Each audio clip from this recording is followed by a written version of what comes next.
ഒരു കുഞ്ഞു വചനം മാത്രമേ നമ്മളിന്ന് ഷെയർ ചെയ്യുന്നുള്ളൂ. ഞാൻ ഈ അടുത്തിടയ്ക്ക് വിശുദ്ധ ഗ്രന്ഥത്തിൽ എനിക്ക് വായിച്ചപ്പോൾ പെട്ടെന്നൊരു ഉള്ളിലൊരു വലിയ സന്തോഷം തോന്നി, ആനന്ദം തോന്നിയൊരു വചനം, അത് ഞാൻ നിങ്ങളുമായിട്ട് ഷെയർ ചെയ്യാണ്. ലൂക്കാസ് സുവിശേഷത്തിൽ 21-ാമത്തെ അധ്യായം അതിൻ്റെ 28-ാമത്തെ വാക്യമാണ്.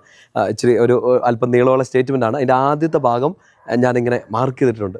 മാർക്ക് ചെയ്തിട്ടേക്കുന്ന വചനം ഇങ്ങനെയാണ്: നിങ്ങൾ ശിരസുയർത്തി നിൽക്കുവിൻ, rise up your heads. Lucas സുവിശേഷം 21-28 നിങ്ങൾ ശിരസുയർത്തി നിൽക്കുവിൻ. നമുക്ക് ആ വചനത്തിൻ്റെ വ്യാഖ്യാനം വലിയ കാര്യമായിട്ടൊന്നും പറയേണ്ടതില്ല. ഈ വചനം നമ്മളെ വ്യാഖ്യാനിക്കണം. ഇപ്പോൾ പറഞ്ഞ ഈ സ്റ്റേറ്റ്മെൻറ്റ് എൻ്റെ സ്വന്തമല്ല കേട്ടോ.